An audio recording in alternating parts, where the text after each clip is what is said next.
कराची में बारिश ने जलथल लेक कर दिया। वक्फे से बारिश, शहर के मुख्तलिफ मकामात पर पानी जमा हो गया। सबसे ज्यादा 45.5 मिलीमीटर बारिश कैदाबाद में रिकॉर्ड। डिफेंस फेज 2 में 40.5, कुरंगी में 39.3, केमाड़ी में 31 मिलीमीटर बारिश रिकॉर्ड की गई। सरजानी टाउन में 30.4, गुलशन हदीद में 27 मिलीमीटर बारिश हुई। शारा फैसल में 26, सादी टाउन में 20 मिलीमीटर, नाजिमाबाद में 12.5, नॉर्थ कराची में 16 मिलीमीटर बारिश रिकॉर्ड हुई। गुडाप में तेज बारिश के साथ ज़ालाबारी भी हुई। आसमान से गिरी बूंदों ने इंतजामिया के दावों पर पानी फेर दिया। नशेबी इलाके ज़ेरे आब आने से शहरियों को मुश्किलात। बोले सियासी नुमाइंदे इलेक्शन में दिखाई दिए, फिर कोई नजर नहीं आता। बारिश के बायस कराची में बेशतर कारोबारी मराकज बंद रहे। Arambagh, light house, Bolton market की बेशतर दुकानें बंद रहीं। ताजिर बरादरी का इंतजामिया के इकदाम पर अदम इत्मीनान का इजहार।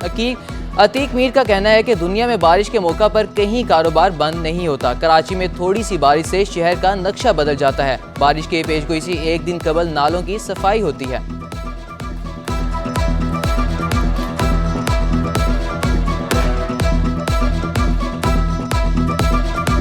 ये एक अजीब शहर है, इंटरनेशनल सिटी है। पाकिस्तान का टैक्सेशन का, महसूलात का दारोमदार इस शहर पर है, लेकिन समझ से बालातर है। इसका बल्दियाती निज़ाम क्यों ठीक नहीं किया जाता? अभी देखें, जब शहर डूब जाएगा, वज़ीर आला और दीगर जितने भी वो मेयर कराची ये पांचे चढ़ा के मार्केटों के सर्वे के लिए निकल जाएंगे।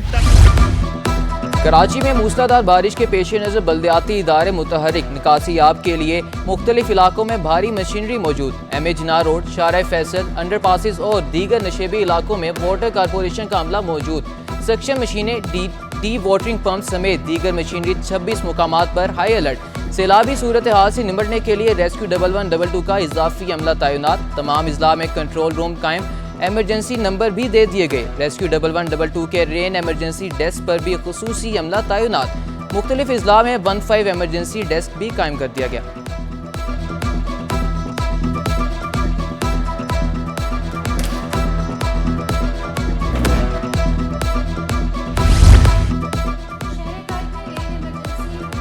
सात फलाही इदारे भी मुतहरिक। ईदी फाउंडेशन की जानिब से भी मौसर इंतजाम।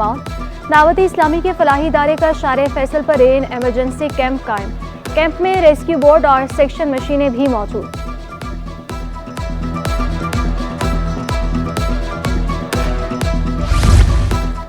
मौसम सुहाना होने पर शहरी घरों से बाहर निकल आए। मेयर और कमिश्नर कराची की घरों से ना निकलने की अपील नजरअंदाज कर दी। शहरियों ने पार्कों और दीगर तफरीही मुकामात का रुख किया। गर्मा गर्म पकौड़ों, कचौरी और समोसों की मांग भी बढ़ गई।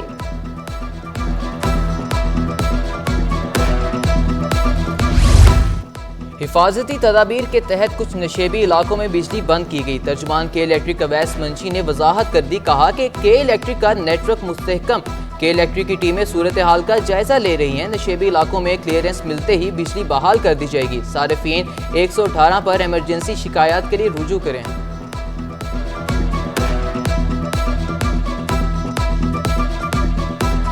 शहर कराची में आज वक्फे से दरमियानी से तेज बारिश का सिलसिला मुस्तकिल बुनियादों पर जारी रहा है। इस पूरी सूरत हाल के दौरान जो केई की टीम्स हैं, उन्होंने सूरत हाल का जायजा लेने के साथ साथ इस बात को भी यकीनी बनाया कि जो हमारी फील्ड टीम्स हैं वो भी अवेलेबल रहें अगर किसी किस्म के मुकामी फॉल्ट आए जिनको एड्रेस करने की जरूरत पड़े। बिजली की फराहमी के हवाले से जो नेटवर्क है अल्हम्दुलिल्लाह वो मुस्तहकम रहा है। वज़ीर आला सिंध का नशेबी इलाकों का अचानक दौरा। कुछ इलाकों में निकासियाब के पंप नस्ब न होने पर इजहार बरहमी। रेन इमरजेंसी प्लान के तहत कौन सी मशीनें कहाँ नस्ब है, कमिश्नर कराची से रिपोर्ट तलब कर ली। किसी भी वक्त दोबारा दौरे का इंदिया भी दे दिया। SOPs के तहत तमाम तर इंतजाम करने की हिदायत। IG सिंध की ज़ेरे सदारत रेन इमरजेंसी और अमन अमान के हवाले से इजलास हुआ। तमाम अफसरान अपनी टीम्स के हमरा सिंध और ज़रूरी हुकूमतों के साथ मिलकर काम करने की हिदायत।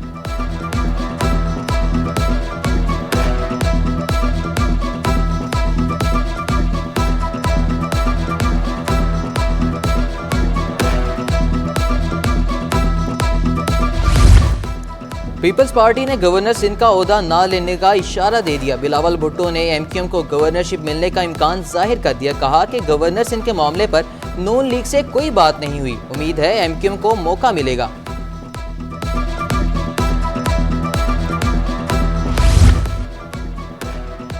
तबलीग और एमकेएम के दरमियान आईनी तरमीम पर मुआहिदा। दोनों जमातों में आइन के आर्टिकल 140 में तरमीम पर इत्तफाक। एहसन इकबाल और मुस्तफ़ा कमाल ने मुआहिदे पर दस्तखत किए। आर्टिकल 140 के तहत सूबों को दिए जाने वाले फंड सलई हुकूमतों को दिए जाएंगे। सदर मुमलिकत का इंतखाब 9 मार्च को होगा। इलेक्शन कमीशन ने शेड्यूल जारी कर दिया। कागजात नामजदगी 2 मार्च 12 बजे से पहले जमा कराए जा सकेंगे। कागजात नामजदगी की जांच पड़ताल 4 मार्च को सुबह 10 बजे होगी। उम्मीदवार कागजात नामजदगी 5 मार्च दोपहर 12 बजे तक वापस ले सकेंगे। उम्मीदवारों की हतमी फहरिस्त 5 मार्च को दोपहर 1 बजे आवेज़ा की जाएगी।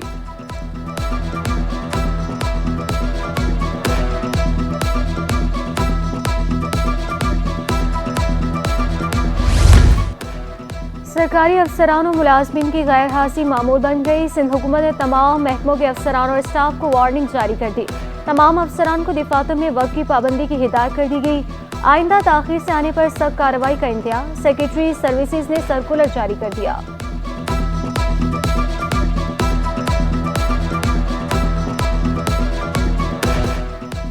ओबरा का एलपीजी की कीमतों में कमी का ऐलान। गैस 81 पैसे सस्ती, कीमत 256 रुपये 78 पैसे किलो हो गई। घरेलू सिलेंडर की कीमत में 9 रुपये 51 पैसे की कमी, कीमत 3030 रुपये 12 पैसे हो गई।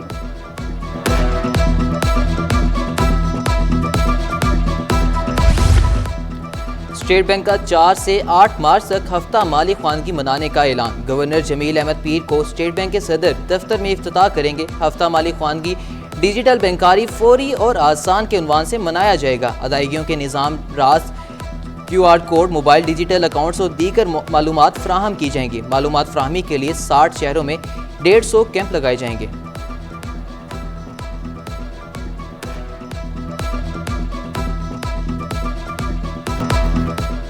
मुकाबला हुस्न-ए-नात बेशुमार इनामात। CD21 ला रहा है कराची के नौजवान सना खानों के लिए सुनहरी मौका। दिलों को मुअत्तर करने वाली आवाज़ का जादू जगाएं, दिल भी जीतें और इनामात भी।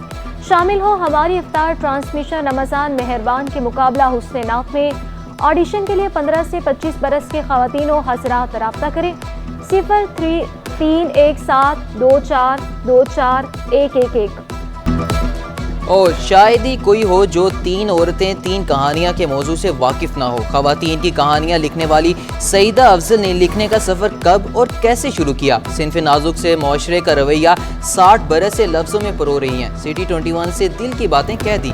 सईदा अफजल का 1975 से कलम से जुड़ा रिश्ता आज भी वफा की दास्तान सुनाता है।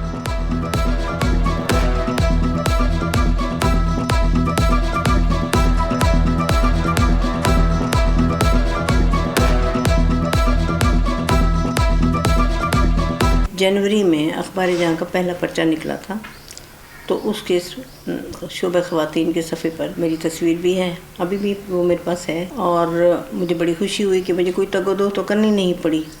और मेरा सब्जेक्ट उर्दू अदब था, इससे रिलेटेड था, ये लिखने का मुझे शौक़ था, पहले से मैं रेडियो में लिख रही थी।